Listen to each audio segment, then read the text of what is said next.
নমস্কার, তোমরা সবাই কেমন আছো? আশা করি ঈশ্বরের কৃপায় তোমরা সবাই খুব ভালো আছো। লাইভ উইথ ঝর্ণা চ্যানেলে তোমাদের সবাইকে অনেক স্বাগত, অনেক ভালোবাসা। তোমাদের ভালোবাসায় আশীর্বাদে আমিও ভালো আছি।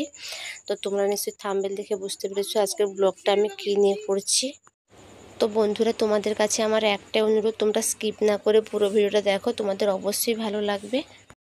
আমি জানি তোমরা হয়তো অনেকেই জানো তালের বড়ার রেসিপি, কিন্তু তাও আমার আজকে ইচ্ছা হলো, যেহেতু আমি তোমাদের সঙ্গে ডেলি ব্লগ শেয়ার করছি, হয়তো মাঝে মাঝে তোমাদের সঙ্গে ব্লগ দিতে পারি না, তাও শেয়ার করছি।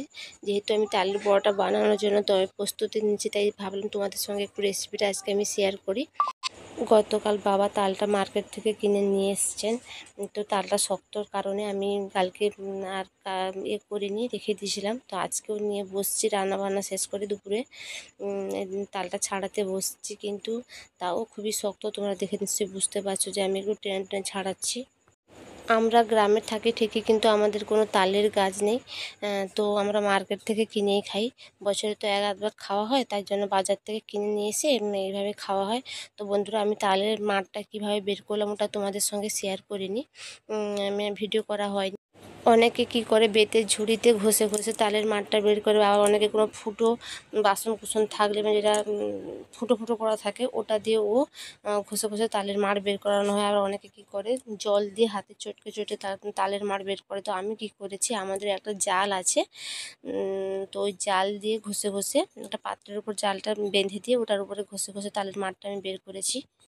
তারপর একটা পাত্রে একটা ছাঁকনি রেখে তালের মাড়টাকে ঢেলে ওইখান থেকে আমি ছেঁকে নিয়েছি। কারণ তোমরা তো জানো তালের মধ্যে একটা রোয়া থাকে, আর ওই রোয়াটা হচ্ছে বড়া, ওই রোয়া সমেত বড়া করলে ওটা খেলেও পেটের সমস্যা হবে এবং খেতেও ভালো লাগে না, একটা কেমন লাগে খেতে। আমি তালের মাড়টাকে গ্যাসে বসিয়ে একটু ফুটিয়ে নিচ্ছি। আর অনেকে কি করে কাঁচা তালের মাড়টাতেই যে বড়া তৈরি করে নেয়। তো হ্যাঁ বন্ধুরা, ওই রকমভাবেও হয়, কিন্তু আমি ফুটিয়ে নিচ্ছি একটাই কারণ অনেক তাল খুব মিষ্টি হয় না, তিতাও হয়। তো তাই আমি ফুটে উপরের গাত্রটাকে তুলে দিলাম। উপরের গাত্রটা তুলে দিলে ওটাতে আর তিতা লাগে না। তাই যেহেতু মার্কেট থেকে কিনে আনা হয়েছে, সেহেতু আমরা তো স্বাদ বুঝতে পারবো না যে খেতে কেমন হতে পারে, তাই আমি একটু ফুটে নিলাম। দেখলে আমি তালের মাড়ের উপরে সুজিটা একটু আগে থেকে ঢেলে ভিজিয়ে নিলাম। অনেকে কি করে আলাদা পাত্রে সুজিটাকে জল দিয়ে 10 মিনিট কি 5 মিনিট ভিজিয়ে রাখে। তো আমি আলাদা পাত্রে আর ভিজালাম না, ওই মাড়ের সঙ্গে আমি ভিজিয়ে রেখে দিলাম। তারপরে আমি দেখো আমি নারকেল কুড়িয়ে নিচ্ছি। অনেকে নারকেল কোড়া দেয়, অনেকে আবার দেয় না। যেহেতু বাড়িতে খাওয়া দাওয়া হবে, তো একটু টেস্টি হলে সবারই ভালো লাগবে, তাই একটু আমি নারকেল কুড়িয়ে নিচ্ছি।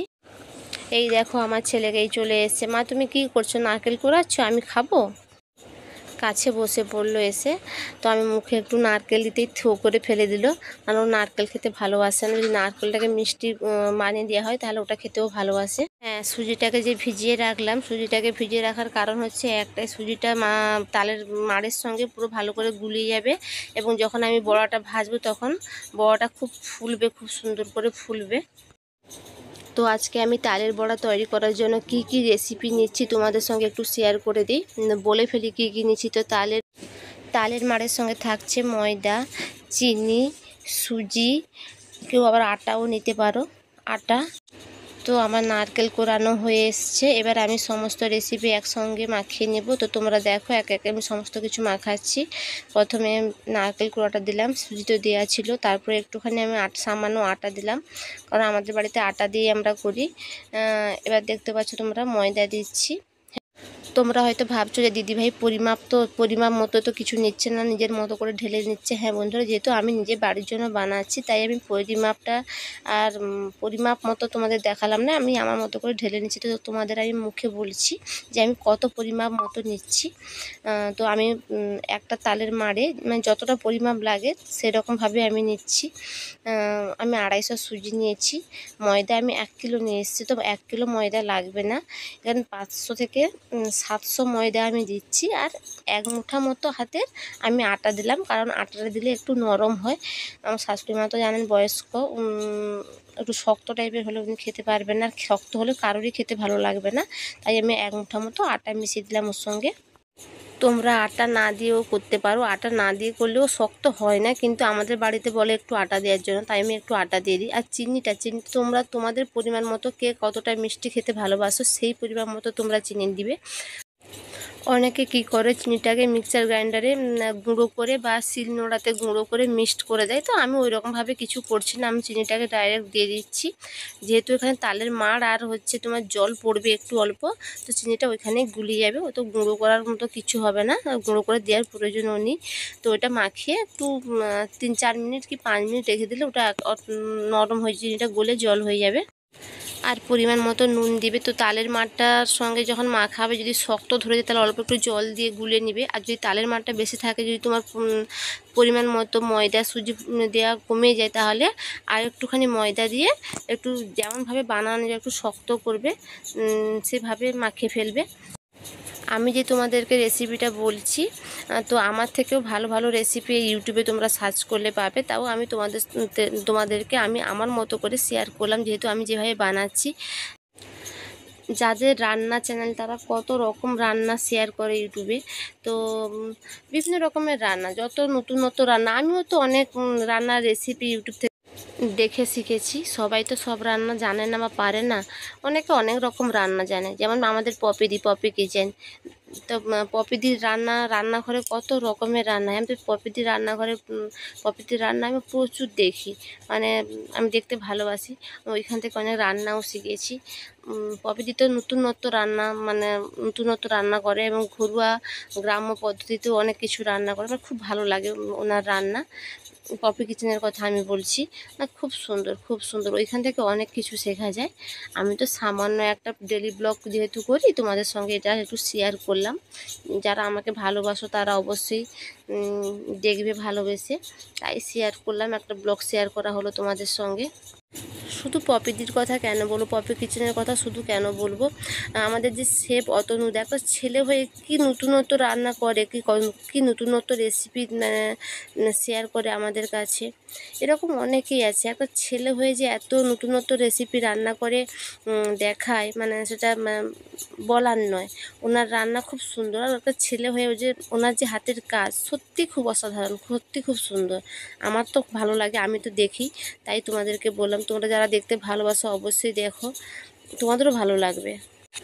তোমরা হয়তো ভাবছো দিদিভাই বক বক করতে শুরু করলে আর থামতেই জানে না। তো হ্যাঁ বন্ধুরা, তোমরা তো জানো আমি একটু কথা বলতে ভালোবাসি, তাই আমার রান্নার রেসিপি শেয়ার করতে করতে আমি কত কথা এক্সট্রা হয়ে বলে ফেললাম তোমাদেরকে।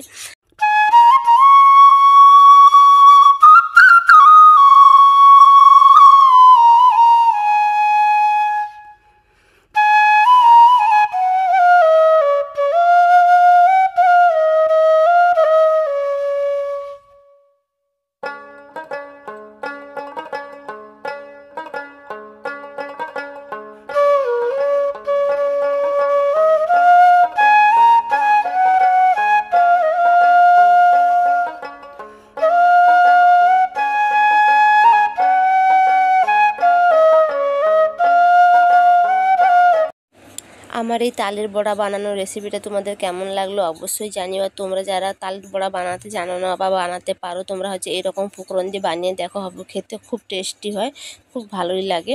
সবাই তো চাল গুঁড়ো করে তালের বড়া বানাতে পারে না, সবার পক্ষে সম্ভব হয়ে ওঠে না। তাই এভাবে তোমরা যদি ময়দা সুজি দিয়েও তালের বড়া বানাও সত্যি খুব ভালো লাগবে, খেতে অসাধারণ লাগে। আর আমি তো বাড়িতে এরকমভাবে বানাই, কারণ আমি চাল গুঁড়ো করি না, চালের গুঁড়ো দিয়ে বানাই না, আমি সবসময় ময়দা সুজি দিয়েই বানাই। সত্যি খেতে খুব ভালো লাগে। তোমাদের দাদা ভাই এসে ক্যামেরাটাকে ঠিক করে দিয়ে গেল, বলছে কেমন ভিডিও করছো, তোমার মুখ দেখা যাচ্ছে না, ভিডিও করছো, ফোনটাকে যখন সেট করছো তো ঠিকঠাকভাবে সেট করো। তো বন্ধুরা, আমি তো ফোনটাকে বসিয়ে দিয়ে স্ট্যান্ডের উপরে চলে এসেছি, আমি আর ঘুরে দেখিনি যে আমার মুখ দেখা যাচ্ছে কিনা। তো তোমার দাদা ভাই এসে ঠিক করলো। তো বন্ধুরা, আমি তোমাদেরকে 4 রকম উপকরণ দিয়ে তালের বড়া বানানোর রেসিপি শেয়ার করলাম, তোমরা বাড়িতে সবাই বানিও। তোমাদের সাথে আমি আর একটা কথা শেয়ার করছি, যারা আমার পরিবারে আছো তোমাদের সবাইকে বলছি, যারা এই ব্লগটা দেখবে তাদেরকে বলছি, আমি এবার লাইভ করছি, তোমরা সবাই অবশ্যই আমার লাইফে আসবে এবং আমার সঙ্গে একটু কথা বলবে।